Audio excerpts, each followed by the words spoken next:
Imagine a world where owning a car was something only the wealthy could dream of. At the end of the 19th century, automobiles were rare, expensive, unreliable, and incredibly difficult to build.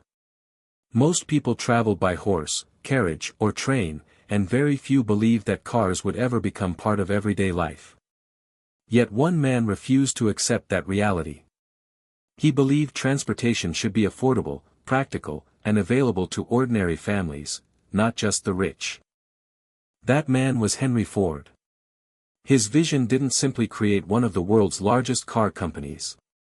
It transformed manufacturing, changed the global economy, and reshaped the way millions of people lived and worked. But Ford's journey to success was anything but easy. He failed multiple times. He lost investors. He watched businesses collapse before they ever had the chance to succeed. Many people doubted his ideas, while others believed the automobile industry had already reached its limits. Instead of giving up, Ford treated every setback as another lesson. Each failure pushed him closer to the breakthrough that would change history forever.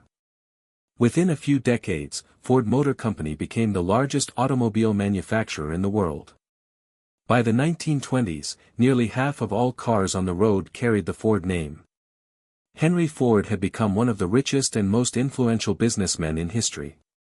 But how did the son of a farmer accomplish something that seemed impossible? How did a young mechanic with little formal education build a company that revolutionized modern industry?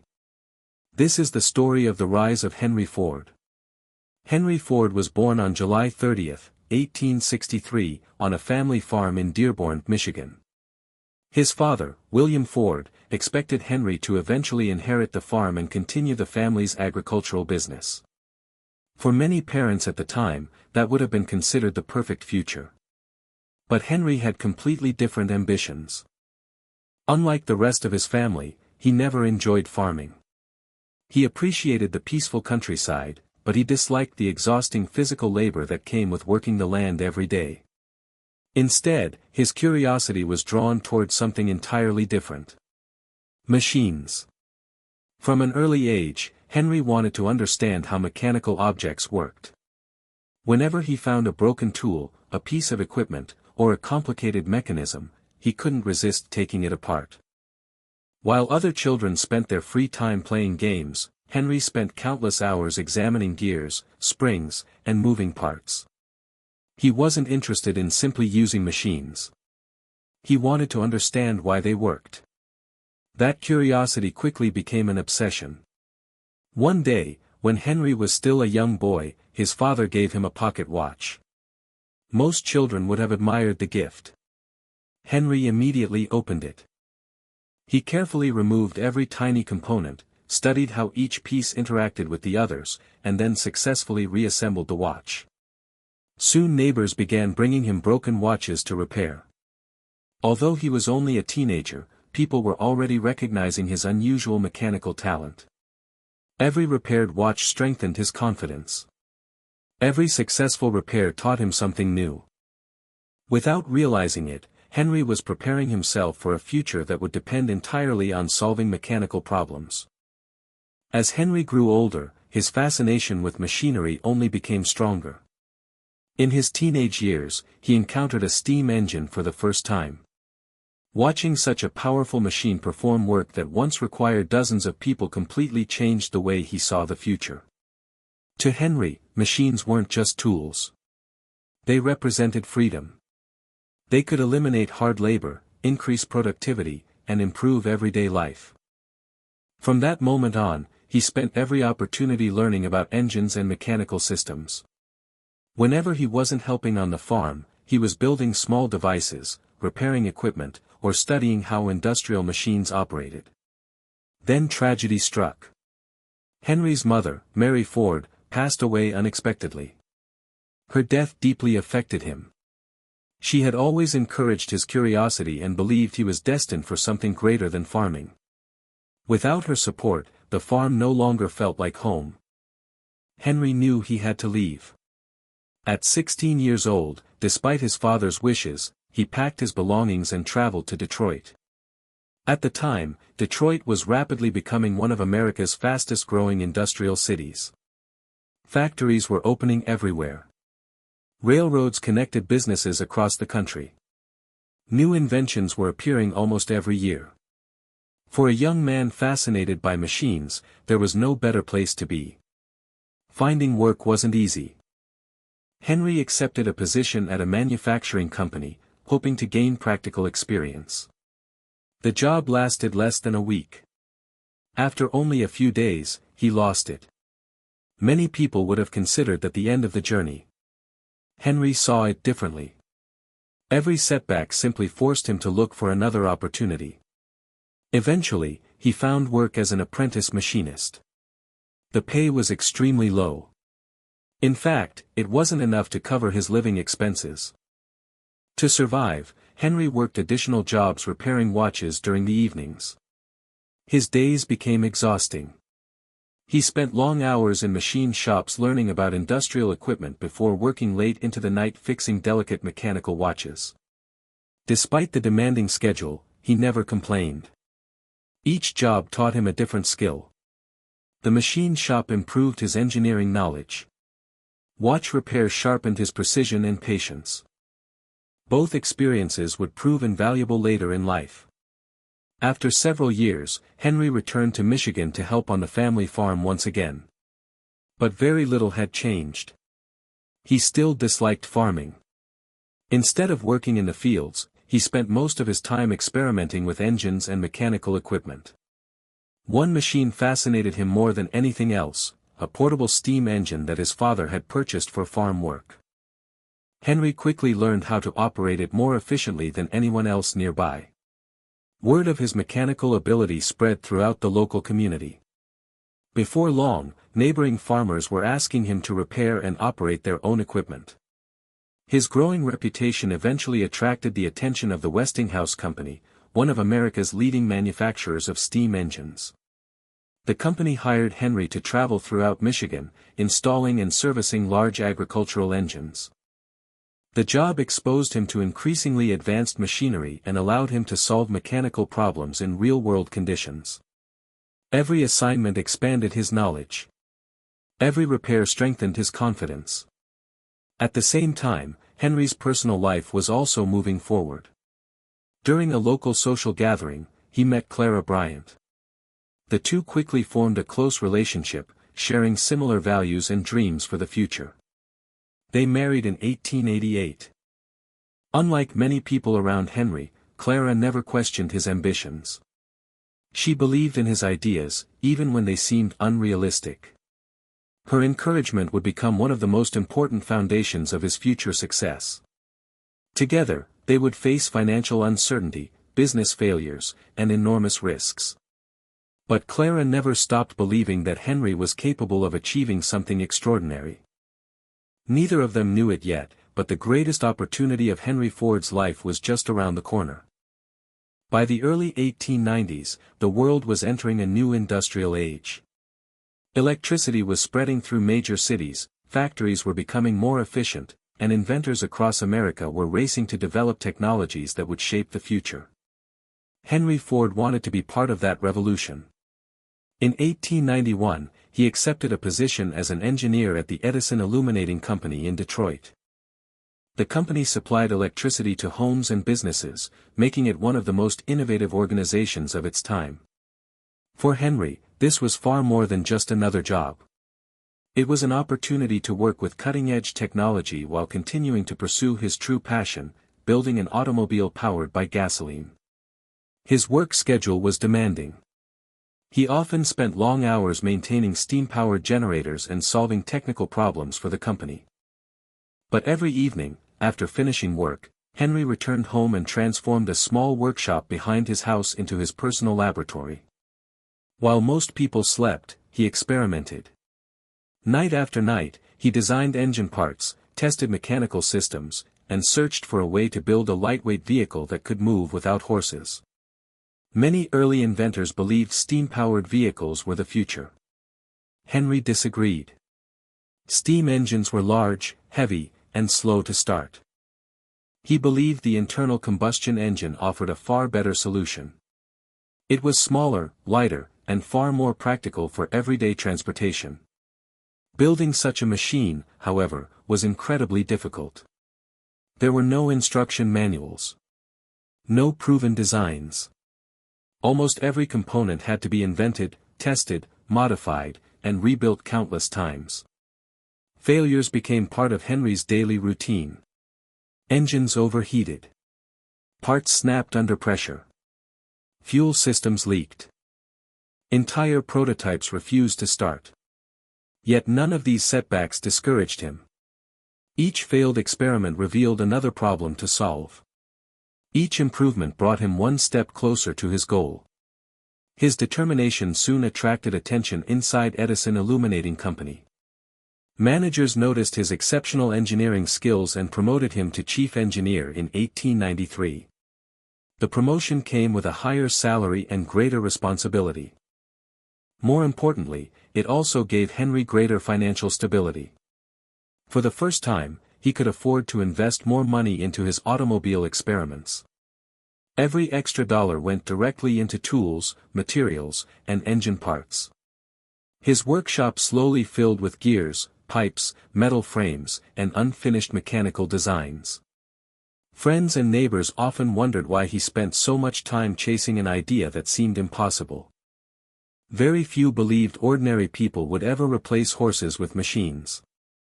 Henry remained convinced they were wrong. One evening in 1896, after years of experimentation, everything finally came together. His first successful automobile was ready. The vehicle was small, lightweight, and powered by a simple two-cylinder gasoline engine. Because of its four bicycle-like wheels, Henry called it the quadricycle. There was just one unexpected problem. The workshop door was too narrow. After spending years building the machine, Henry realized he couldn't get it outside. He had to remove part of the wall with an axe before rolling the vehicle into the street. Finally, late that night, he climbed into the driver's seat, started the engine, and drove through the streets of Detroit. People stopped and stared. Some had never seen a self-propelled vehicle before. The noisy machine attracted curious crowds wherever it went. It wasn't perfect. It wasn't fast. But it worked. For Henry Ford, that short drive proved something far more important than the success of a single invention. It proved that automobiles could become practical. And if one working prototype was possible, thousands, or even millions, could eventually follow. That single drive marked the true beginning of a journey that would soon transform transportation forever. The success of the quadricycle gave Henry Ford something he had never truly possessed before, confidence that his vision could become reality. People who had once laughed at the idea of a horseless carriage suddenly became curious. Investors began paying attention. Newspapers occasionally mentioned the strange inventor from Detroit who believed automobiles could become part of everyday life. Henry realized that building a single working vehicle was only the beginning. His real goal was much bigger.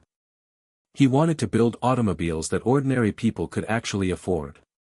To achieve that dream, he needed money. In 1899, Ford left the Edison Illuminating Company to dedicate himself entirely to automobiles. It was a huge gamble. He was giving up a stable career for an industry that barely existed.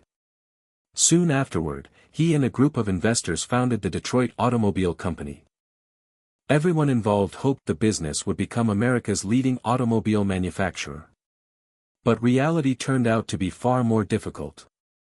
The company's vehicles were expensive. Production was slow. Quality was inconsistent. Instead of building simple and reliable cars, the company struggled with complicated manufacturing methods that produced very few vehicles. Customers weren't impressed. Sales remained disappointing.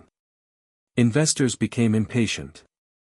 Within less than 2 years, the Detroit Automobile Company collapsed. Henry had experienced another painful failure. Many entrepreneurs would have abandoned the dream after watching their first company disappear. Ford refused to quit. He carefully analyzed everything that had gone wrong. He realized the biggest mistake wasn't the automobile itself. It was the manufacturing process. Cars could never become affordable if each one was built almost entirely by hand. There had to be a faster and more efficient way. Determined to prove himself, Henry founded another business in 1901, the Henry Ford Company. This new venture started with fresh optimism. Investors believed Ford had learned from his previous mistakes. At first, everything appeared promising. But disagreements quickly emerged. The investors wanted immediate profits. Henry wanted to continue experimenting with better designs. The two sides had completely different priorities. As the conflict intensified, Ford eventually walked away from the company he had founded. The investors kept the business and hired a new engineer named Henry Leland to take control. Leland completely reorganized the company. He also changed its name. That business would eventually become Cadillac, one of America's most famous luxury automobile brands. Ironically, Henry Ford had helped create the company that would later become one of his biggest competitors. Despite suffering two major business failures, Ford's reputation as an engineer continued to grow. People admired his determination. More importantly, they respected his ability to build fast and reliable engines. To attract new investors, Henry decided to prove his engineering skills in the most dramatic way possible. He entered automobile racing. At the beginning of the 20th century, racing wasn't just entertainment. It was one of the best ways to demonstrate a car's reliability and performance. Winning races meant attracting customers. It also meant convincing investors that your technology was superior. In 1901, Ford built a powerful racing car and competed against Alexander Winton, one of the most respected automobile manufacturers in America. Very few people believed Henry had any chance of winning. Winton was already famous. Ford was still largely unknown. When the race began, Winton took an early lead. But as the competition continued, Ford's machine proved stronger and more reliable. To the surprise of nearly everyone watching, Henry crossed the finish line first. The victory made headlines across the country. Suddenly, investors who had ignored him were asking to meet. His success on the racetrack had done something years of business meetings never could. It gave people confidence that Henry Ford truly understood automobiles. That single race became the turning point of his career. For the first time, he finally had both the reputation and the financial support needed to build the company he had always imagined. And within just a few years, that company would completely change the world. By 1903, Henry Ford had learned lessons that most entrepreneurs never experience in a lifetime. He had watched two companies fail. He had lost investors. He had walked away from businesses that carried his own name. But instead of becoming discouraged, every setback had strengthened his belief that success depended on one thing above all else: building the right product at the right price. That same year, Henry Ford and a small group of investors officially founded the Ford Motor Company. Unlike his previous ventures, this company would focus on one clear mission.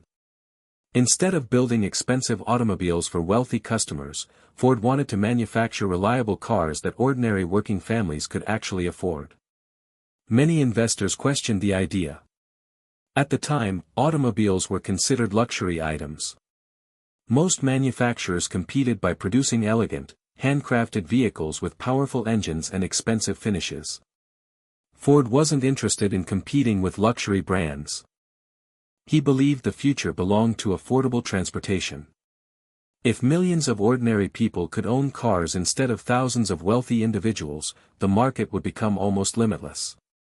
The company's first product was the Model A, introduced shortly after Ford Motor Company opened its doors.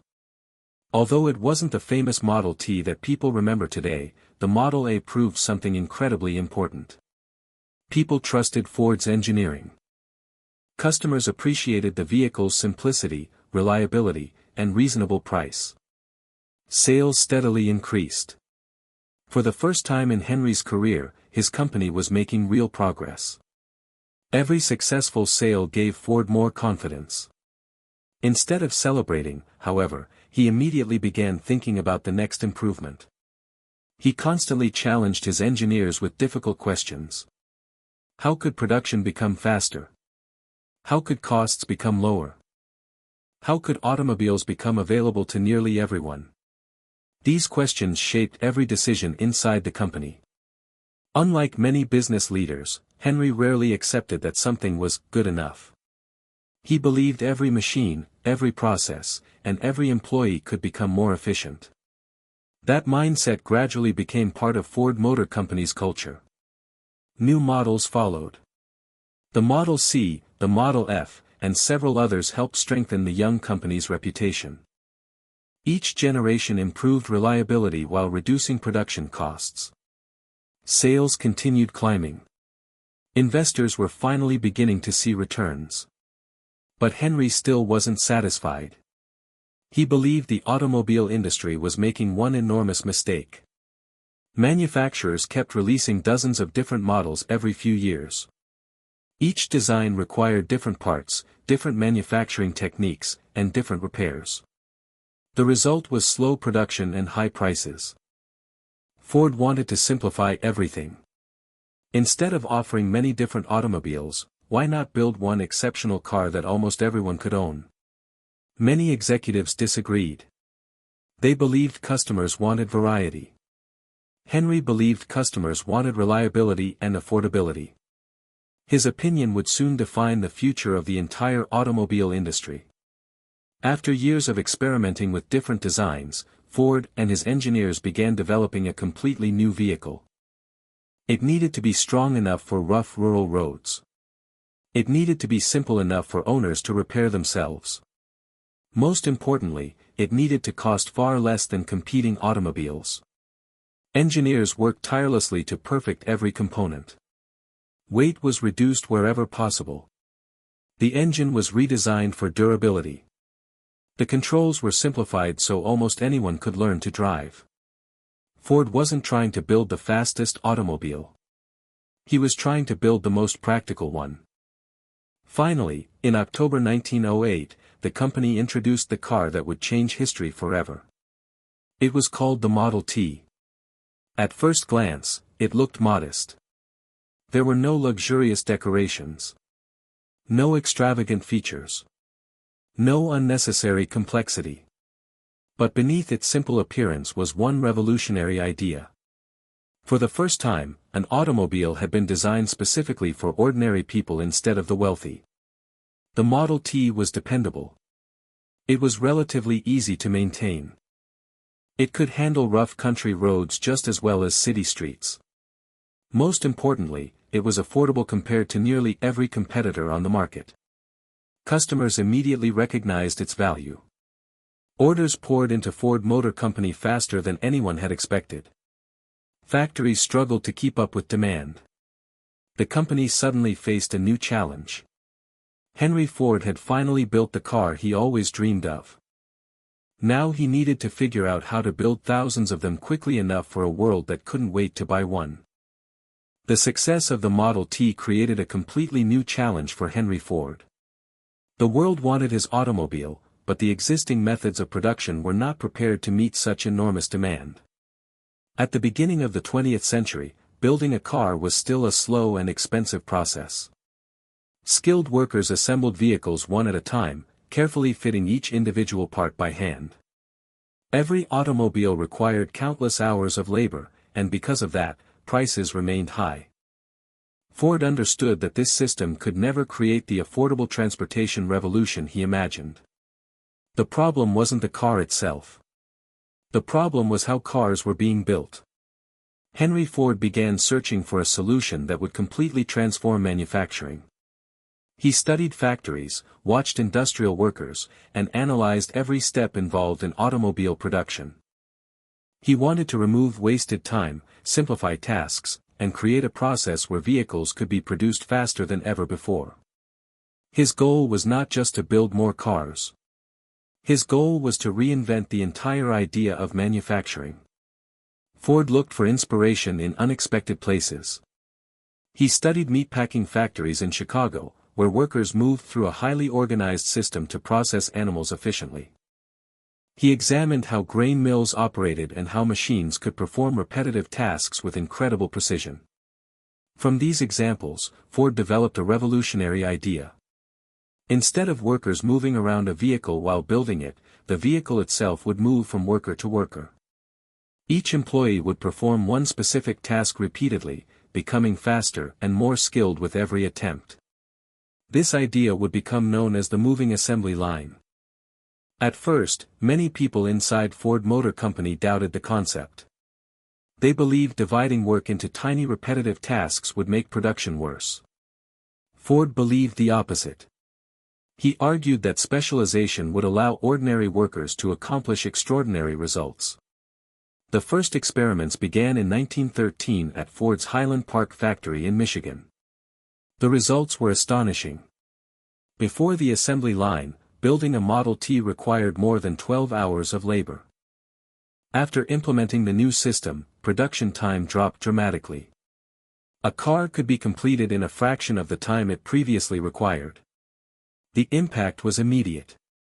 Ford Motor Company could now produce thousands of vehicles at a speed the automobile industry had never seen before. But the assembly line changed more than just manufacturing. It changed the relationship between companies and workers. The repetitive nature of assembly line work was physically and mentally exhausting. Many employees disliked performing the same simple movement hundreds of times every day. Employee turnover became a serious problem. Workers frequently left because they found the factory environment difficult and stressful. Ford realized he needed a solution. In 1914, he introduced a decision that shocked the business world. He doubled the daily wage for many factory workers to $5 per day. At the time, this was considered an extraordinary amount of money. Many competitors criticized the decision. They believed Ford was giving away too much profit. But Henry saw it differently. He wanted workers to stay with the company. He also believed employees should earn enough money to eventually become customers themselves.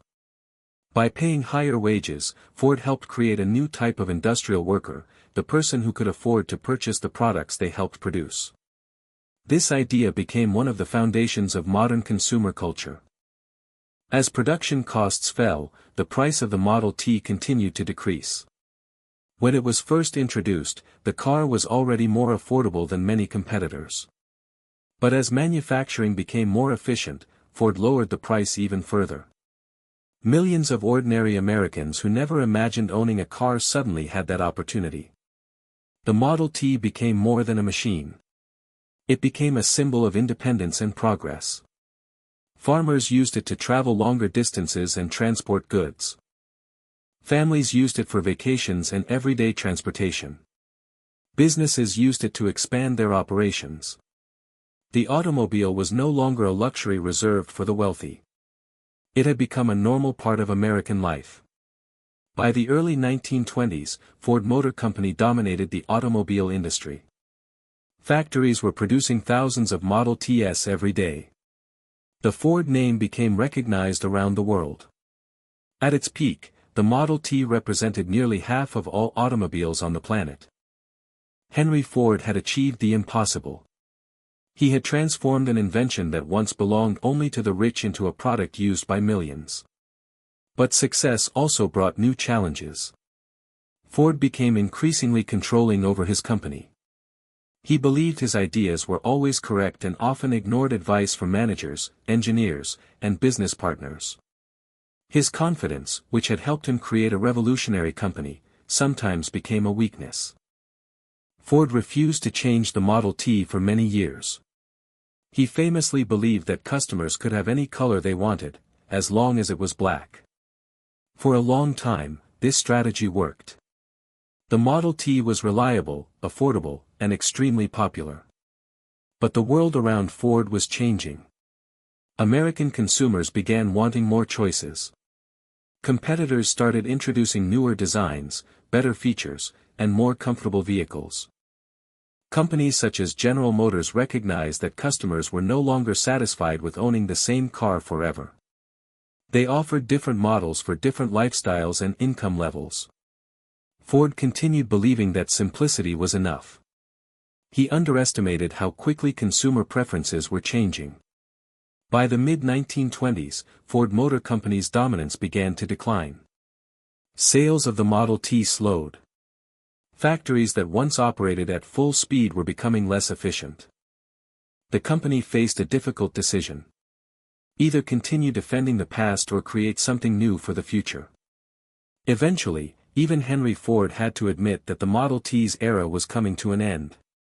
In 1927, after nearly 2 decades of production, Ford officially stopped manufacturing the Model T. More than 15 million vehicles had been produced, making it one of the most successful automobiles in history. The end of the Model T marked the closing of one chapter and the beginning of another. Ford now had to create a replacement capable of competing in a rapidly changing automobile market. The company began developing a completely new vehicle. It needed to be modern. It needed to be more attractive. And most importantly, it needed to prove that Ford could still lead the industry. That vehicle would become known as the Model A. The next stage of Henry Ford's journey would test whether the man who had once transformed the world of transportation could reinvent himself and his company once again. The introduction of the Model A represented one of the most important moments in Henry Ford's career. For nearly 2 decades, the Model T had defined Ford Motor Company and transformed transportation around the world. But now, the company faced a difficult reality. The automobile industry had changed. Customers wanted more than just reliability. They wanted better designs, improved comfort, and modern features. Competitors had learned from Ford's success and developed their own strategies. The era of producing one simple vehicle for everyone was beginning to disappear. Henry Ford knew that the replacement for the Model T had to be something special. The new automobile needed to prove that Ford Motor Company was still capable of innovation. Engineers worked for years developing improvements while Ford personally supervised many details of the project. The result was the Model A, introduced in 1927. Unlike the Model T, the Model A was designed for a changing generation of drivers. It offered more advanced technology, better performance, and a more attractive appearance. Customers responded positively. Millions of people showed interest in the new vehicle, and early sales were strong. For a moment, it seemed that Henry Ford had successfully rebuilt his company's position in the automobile market. But the world was entering a period of uncertainty. The economic environment of the late 1920s was becoming increasingly unstable. In 1929, the stock market crashed, beginning one of the worst economic crises in modern history, the Great Depression. Businesses collapsed. Factories closed. Millions of people lost their jobs. The demand for expensive products, including automobiles, declined dramatically. Ford Motor Company, like almost every other manufacturer, suffered from the economic disaster. Factories reduced production. Workers were laid off. Sales dropped significantly. The company that had once represented unstoppable industrial growth was now fighting to survive. During this difficult period, Henry Ford became more determined than ever to maintain control over his company. He believed that discipline, hard work, and efficiency could overcome any challenge. However, his management style became increasingly controversial. Ford often rejected suggestions from others and trusted his own instincts above all else. As the years passed, the company became less flexible. The same confidence that helped Ford create a revolution sometimes prevented him from recognizing new problems. While Ford focused on protecting his methods, competitors continued improving. General Motors expanded its product range and introduced new ideas that attracted customers. Companies began offering financing plans that allowed more people to purchase cars through monthly payments. Marketing became a more important part of the automobile industry. Ford had created the future of manufacturing, but others were now creating the future of selling automobiles. The company slowly lost the dominant position it once held. By the 1930s, Ford Motor Company was no longer the unquestioned leader of the automobile world. However, Henry Ford's influence extended far beyond cars. His manufacturing methods had spread throughout many industries. Factories around the world adopted assembly lines to produce everything from household products to industrial equipment. The principles Ford introduced changed how businesses thought about efficiency and productivity. The modern factory system was largely built on ideas that began inside Ford's plants. But Henry Ford's legacy was complicated. He was admired as a genius inventor and industrial pioneer. At the same time, many criticized his personal beliefs, management decisions, and refusal to adapt. His influence was enormous, but his later years were filled with controversy and difficult decisions. As the world moved toward another major conflict, Ford Motor Company faced a completely different challenge. The automobile industry was about to become deeply connected with global events. During World War II, American manufacturers were transformed. Factories that once produced cars began producing military equipment, aircraft parts, and vehicles needed for the war effort. Ford Motor Company became one of the companies involved in this massive industrial transformation. The company constructed the enormous Willow Run factory in Michigan. At the time, it was one of the largest industrial facilities in the world. The factory was built to produce B-24 Liberator bombers for the United States military. The scale of production was incredible. Thousands of workers operated together in a massive coordinated system. The same manufacturing principles Ford had created decades earlier were now being used to support a national war effort. The automobile industry had become a symbol of America's industrial power. However, the war years were personally difficult for Henry Ford. His health was declining, and his ability to manage the company was becoming limited. The business environment had also become more complex. New generations of leaders were needed to guide Ford Motor Company into the future. In 1945, Henry Ford officially stepped away from leadership of the company. His grandson, Henry Ford II, took control. The younger Ford inherited a company with an incredible history but serious challenges ahead. He immediately began modernizing the organization. New management systems were introduced. Professional executives were brought in. The company started adapting to a changing business world. Henry Ford II understood that the company could not survive by relying only on the achievements of the past. Innovation and adaptation would be necessary for the future. 2 years later, on April 7, 1947, Henry Ford died at the age of 83 at his home in Dearborn, Michigan. By the time of his death, he had already become one of the most influential industrial figures in history. He had transformed the automobile from a luxury invention into a product available to ordinary people. He had created manufacturing methods that changed industries across the world. He had helped shape modern cities, transportation systems, and consumer culture. But Henry Ford's story was never simple. It was a story of extraordinary achievement mixed with human mistakes. He was a visionary who saw possibilities others ignored. He was an innovator who changed how the world produced goods. He was also a businessman whose success sometimes created problems he struggled to solve. The company he founded continued after his death. Ford Motor Company survived economic crises, changing markets, and intense competition. It remained one of the world's most recognized automobile manufacturers. The principles that Henry Ford introduced, efficiency, mass production, and affordable transportation, continued influencing businesses for generations. His greatest achievement was not simply building cars. It was proving that a single idea, combined with determination and persistence, could completely transform society. Henry Ford started as a farm boy who loved machines. He faced failures, criticism, and countless obstacles. But he continued experimenting, learning, and improving. His journey showed that innovation rarely comes from immediate success. It comes from curiosity, patience, and the willingness to keep moving forward after failure. The automobile changed the world. And Henry Ford changed the way the world was built.